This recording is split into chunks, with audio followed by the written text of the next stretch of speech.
Louis Alliot, bonjour. Alors, Louis Alliot, représentant de l'opposition à la municipalité de Perpignan, la seule opposition à l'intérieur du conseil municipal, puisque le reste a été éliminé. Mais c'est bien que vous le rappeliez. Oui.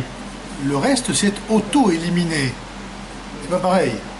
Vous eussiez aimé que Jacques Cresta fût parmi vous pour défendre les intérêts si de... Jacques Cresta s'était maintenu au deuxième tour, même avec une alliance avec Madame Ripouille, puisque Madame Ripouille s'était déjà vendue aux socialistes et aux communistes la dernière fois, il y aurait eu une triangulaire et je serais très certainement maire de Perpignan. Oui, bon, c'est le seul regret. Oui, mais d'accord, mais je veux dire, il n'a pas assumé son rôle d'opposition, qu'il ne vienne pas aujourd'hui critiquer l'opposition actuelle, qui s'occupe déjà de son travail gouvernemental, et on ne peut pas dire que ce soit très brillant. Alors, il y a entre guillemets des accusations d'un manque de dynamisme de cette opposition Front National au maire, sauf quand vous y êtes. Alors, qu'est-ce qu'ils font les autres? Ils roupillent quand vous n'êtes pas là, ou ils dansent comme les souris et le chat? Non, mais vous savez, aujourd'hui, malheureusement, la critique est facile, hein, on le sait. Ouais. Mais quand on voit ce qu'ont fait les autres opposants par le passé à M. Alduy, ils jouaient sur du velours. Parce qu'il y a deux sortes d'opposition. Vous avez les braillards, ceux qui viennent au conseil municipal pour faire des effets de manche, comme le faisaient à l'époque les Codoniès et consorts. Et puis une opposition, à mon avis, beaucoup plus respectueuse de l'Assemblée municipale, et qui est à la fois dans l'Assemblée municipale, mais surtout au dehors. Parce que c'est le spectacle est au conseil municipal le jeudi lors des séances du conseil, mais le travail des élus municipaux, lui, il est auprès de nos concitoyens, et là, il n'est pas spectaculaire, il n'est pas médiatique, mais il existe. Et de ce point de vue-là, mes élus, et nombre d'entre eux, sont au contact, règlent des problèmes, regardent des affaires de logement, des affaires de RSA, des affaires de difficultés sociales, parce que nous sommes dans une ville où les Français souffrent. Et de ce point de vue-là, je pense que nous faisons tout à fait notre boulot d'opposant à cette mairie de M. Pujol. Alors, il y a eu un conseil municipal récemment et le maire y a tenu des propos absolument étranges que d'habitude on aurait attendu de votre part. Et la déception, est-ce que vous ne virez pas à gauche par rapport au maire qui vire de plus en plus à droite? Non, mais je crois que Jean-Marc Pujol a un côté schizophrène.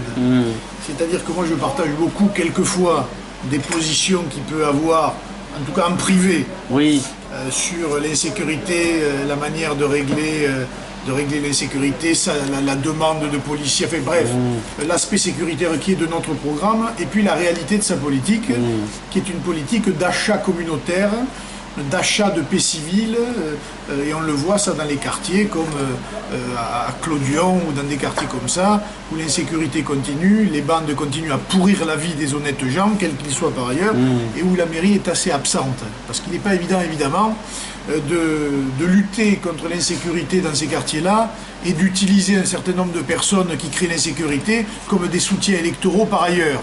Ça, c'est pas facile à faire. Le grand écart n'est pas facile, malheureusement. Il s'est engagé sur cette voie et il en est prisonnier. C'est-à-dire que s'il met en application ce qu'il pense vraiment dans ces quartiers, eh bien il perdra le vote de certaines personnes, qui vivent dans ces quartiers-là. Et ça, évidemment, il ne peut pas le faire. Donc on voit bien qu'il y a une différence entre ce qu'il peut dire au conseil municipal et ce qu'il fait. Et c'est là où moi j'appuie sur là où ça fait mal, parce qu'en fait il ment. Il utilise les situations locales en tentant d'en profiter, alors que malheureusement il est un acteur de cette déchéance sociale, de cette insécurité et de tout ce qui va avec.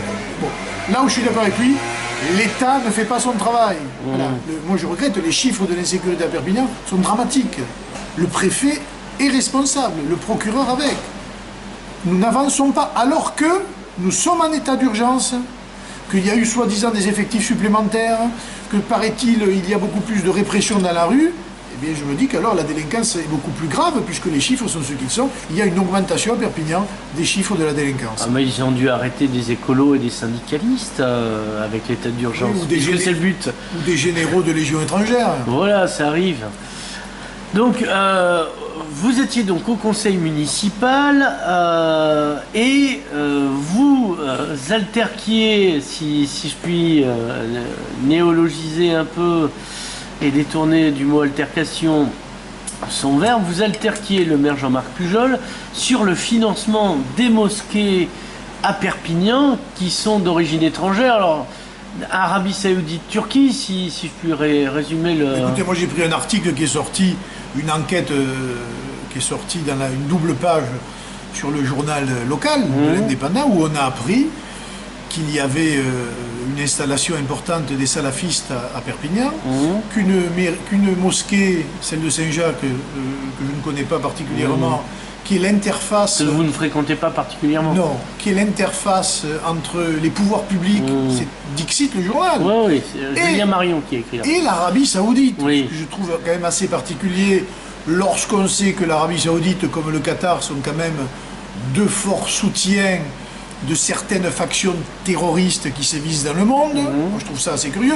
Que par ailleurs, le président de la République, le Premier ministre, le ministre de l'Intérieur ont mis en cause le salafisme en disant que c'était l'antichambre du terrorisme. Bon, bref, c'est présent sur Perpignan. Et puis on apprend qu'il y a des mosquées qui sont tenues par des Algériens payés par l'État algérien et des mosquées qui sont tenues par des Turcs payés par l'État turc. Quand on sait aujourd'hui ce que l'État turc représente, c'est-à-dire à la fois le soutien aux islamistes radicaux, privation des libertés, vous avez vu tout ce qui arrive aux journalistes, à la liberté de la presse dans ce pays.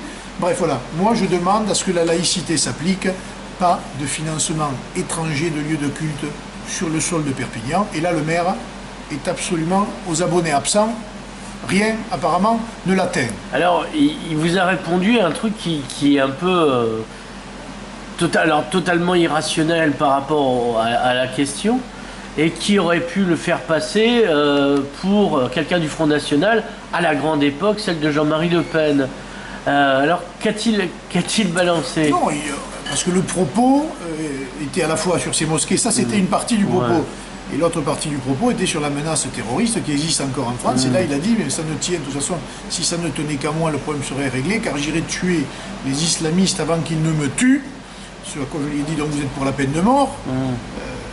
Il est pour la peine de mort, manifestement, personne ne lui pose la question, mais il est. Et il a ajouté, quand on voit ce que font les Américains ou les Israéliens comme en quelque sorte tir préventif, qu'on ne vienne pas nous reprocher, etc. Bon, voilà, c'est un propos qui est d'ailleurs présent à la droite de la droite, et même à la droite tout court, qui n'est pas, il faut bien le dire, souvent affirmé dans les conversations publiques. Mais c'est sa position. Et sa position, elle est antinomique avec tout ce qu'il représente, et notamment la majorité composite qu'il dirige. Parce qu'apparemment, dans sa majorité, il y a beaucoup plus de gens qui ne pensent pas comme lui que manifestement qui pensent comme lui sur ce sujet précis.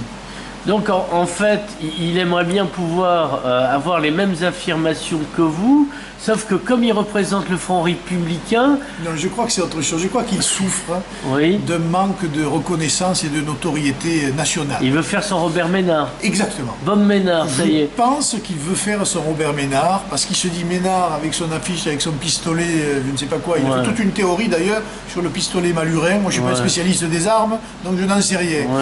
Il a fait de grandes théories sur... Il a traité Ménard de trotskiste, ce qui était quand même assez gag.